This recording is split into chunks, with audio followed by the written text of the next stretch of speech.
Konkistadors Artūrs Irbe pēc pirmajiem mačiem kļuva par īstu vietējo mēdīju magnētu. Intervijas sekoja viena pēc otras. Žurnālisti viņu ielence gan pirms mačiem, gan uzreiz pēc fināls vilpes, lai gan Vladimiram Jurzīnovam tas toreiz nepatika. Cits laiks, cita skola, cita mentalitāte. Aiz okeāna tā bija normāla ikdiena. Es neprotestēju, lai gan pie mums nav pieņemts, ka hokejists pirms spēles tiekas ar reportieriem. Starp citu, žurnālisti atzīmēja mūsu puišu atvērtību un jautro prātu. No kalnainās un vēsās Vankūveras rīdzinieki devās tālāk uz saulaino aburošo eņģeļu pilsētu Losandželosu, seks, rokenrols un pats Veins Greckijs. Pirms šīs tikšanās vietējā Kings komanda Nacionālajā hokeja līgā demonstrēja ļoti solīdu sniegumu, ieņemot 4. vietu kopvērtējumā. 39 spēlēs viņi bija iekrājuši 24 uzvaras, 1 neizšķirtu un 14 zaudējumus, kas deva 49 punktus un vārtu starpību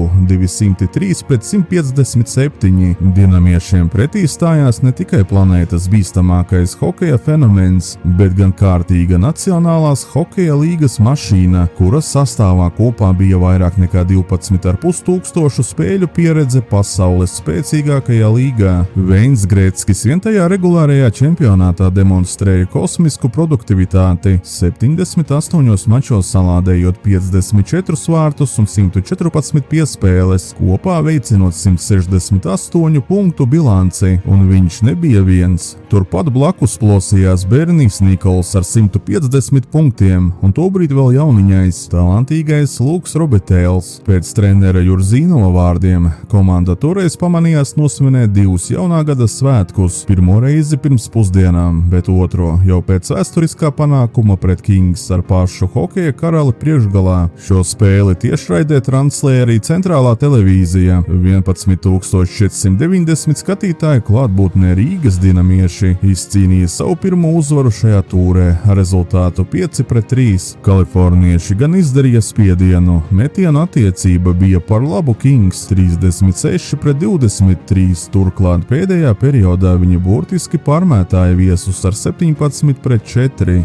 Jurzīnovs puiši lieliski izpildīja spēles uzdevumu, un atkal vārtos spīdēja Irbe, bet par labāko tāpat kā Vankūverā tika atzīts Lomākins. Rīgas Dinamo nākamā pieturvieta bija Čikāga un vietējā Blackhawks vienība. Pirms šīs tikšanās Čikāgas komanda NHL kopvērtējumā neieņēma tās augstākās pozīcijas, atrodoties 20. vietā. 39 spēlēs viņi bija iekrājuši 10 uzvaras, 5 neizšķirtus un 24 zaudējumus, kas deva 25 punktus un vārtu attiecību 147 pret 181. Spēle norisinājās iespaidīgas 16,248 skatītāju auditorijas priekšā. Šoreiz rīdziniekiem nācās piekāpties skarbā Maika Kīnena vadītai komandai, kuras sastāvam kopā bija gandrīz 12,000 spēļu pieredze NHL. Mačs noslēdzās ar rezultātu 1-4. Arī metiena attiecība šajā cīņā palika mājinieku labā 31-25.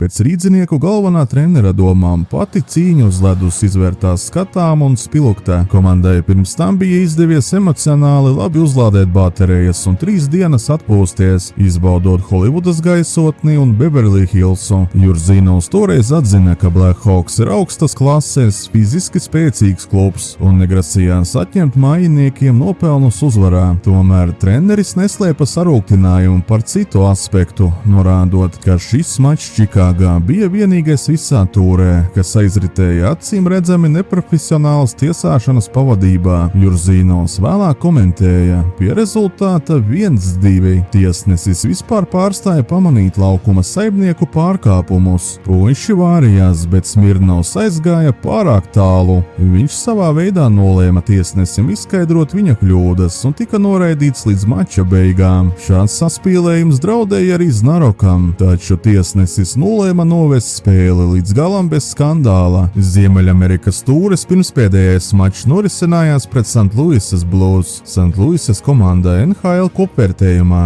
tobrīd ieņēma 13. vietu. 40 spēlēs viņi bija iekrājuši 14 uzvaras, 7 neizšķirtus un 19 zaudējumus. punktus, kas deva 35 punktus un vārtu bilanci 135-146. Mūsējiem pretī stājās jaunais Brets Hals, slavenā Bobija Hala dēls. Šī viņam bija pirmā pilnvērtīgā sezona Nacionālajā hokeja līgā, pēc kuras viņa karjeras līkne aizies kosmiskos augstumos, nākotnē kļūstot par divkārtēju Stenlija kausa ieguvēju, šoreiz 9172 skatītāju klātbūtnē. Spēles gala rezultāts vēstīja par pagalam neveiksmīgu iznākumu 0-5. Pirmo periodu rīdzinieki zaudēja ar 0-3, bet katrā nākamajā trešdaļā ielaida vēl pa vieniem vārtiem. Metienu attiecība gan bija salīdzinoši līdzīga, proti 28-26 par labu St. Louisas hokeistiem, un tieši Brets Hals bija tas, kurš meistarīgi atklāja šīs spēles rezultātu. Pēc Jurzīnova domām mačs St. Louisā tika zaudēts bez variantiem. Savu lomu nospēlēja arī milzīgā tūres intensitāte un iekrātais nogurums, kas uzgulās puišiem kā smaga nasta uz pleciem. Savukārt pēdējā 7. tūres spēle tika aizvadīta pret Minnesotas North Stars komandu, kurā vēlāk savu NHL mazo stāstu piepildīs Helmuts Balderis. Minnesotas uzbrukuma līniju jau toreiz diriģēja Maiks Modano, topošais rezultatīvākais amerikānis NHL vēsturē,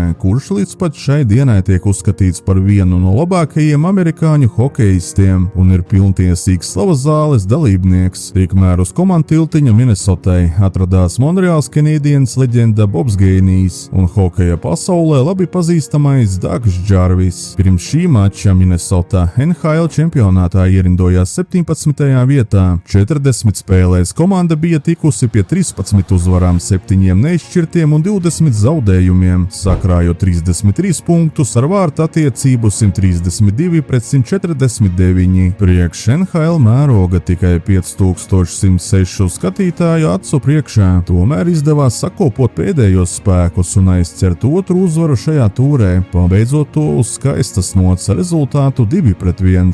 Rīdzinieku rindās ar precīziem metieniem izcēlās Akuļins un Skosirevs, lai gan metiena attiecība bija par labu North Stars 35-28. Vārtos atkal teicami darbojās Artūrs Irbē. Treneris Jurzīnovs pēc mača atzīmēja, ka komandai ļoti gribējās cienīgi noslēgt šo smago tūri. Pēdējā spēlē dinamieši parādīja raksturu un nospēlēja. Hokeja žargonā izsakoties caur nevaru, kad žurnālisti jautāja, kāpēc rīdzinieki sastāvu pastiprināja tieši ar Voskresenskas Himiku Maskavas Dinamo hokeistiem. Nevis citiem treneris neslēpa realitāti. Nācās izvēlēties no tiem spēlētājiem, kuri bija palikuši neizsaukti Maskavas CSK armijas kluba rindās. Jurzīnovs bija īpaši apmierināts ar Himika aizsardzības pāri Smirnovu un Seļaņinu. Pēc speciālista domām šis aizsargu duets izrādījās labākais komandā. Viņu atrašanās laikā uz ledus tika gūti 2 vārti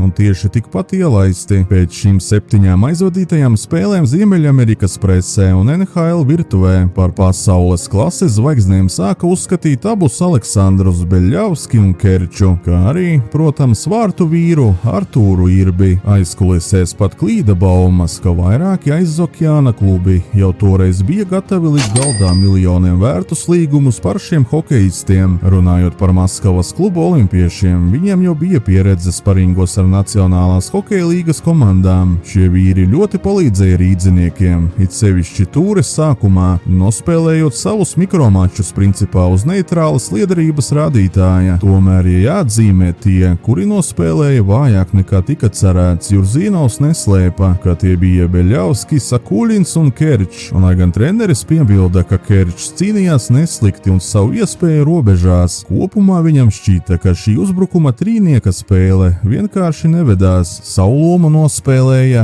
arī milzīgā skatītāja auditorija Ziemeļamerikas arēnās, kas rīdziniekiem bija pilnīgi neierasts un jauns spiediens. Daudzi hokeisti pēc pirmā mača ar Calgary Flames atklāti atzina, ka pirmajās minūtēs uz ledus jukuši kā miglā. Droši vien no līdzjutēju skatpunkta raugoties, visi laukumā ir profesionāļi un atrunām nevajadzētu būt vietas. Taču svara kausa otrā pusē ir fakts, ka hokeisti ir tikai cilvēki. Pie milzīgās psiholoģiskās slodzes jāpierod gluži tāpat kā pie smagām hantelēm, krosiem un augstajām hokeja meistarības prasībām. Kad trenerim vaicāja, vai viņš kopumā ir apmierināts apmierināts ar parādīto sniegumu. Viņš norādīja, ka bijis patīkami pārsteigts par drosmi, ar kādu puiši cīnījās uz ledus. NHL laukumos nav vietas brīvai slidošanai. Spēle tur notiek ārkārtīgi intensīvi, pretējos kursos un reizēm atgādina boksa maču, kurā pusēju sitiena apmaiņa norit patstāvīgi. No pirmā acu uzmetiena Ziemeļamerikas prese burtiski iemīlējās Artūrā Irbē.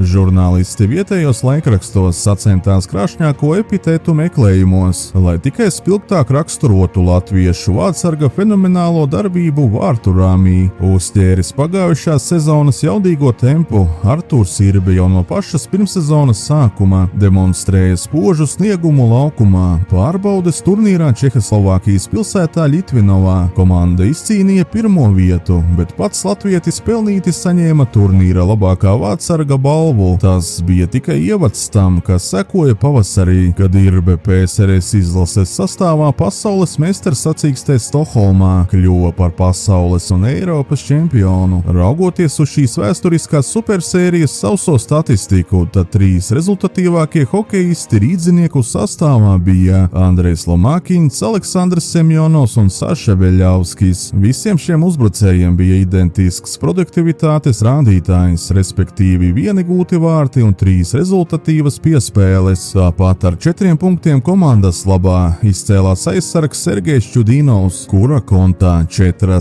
rezultatīvas piespēles.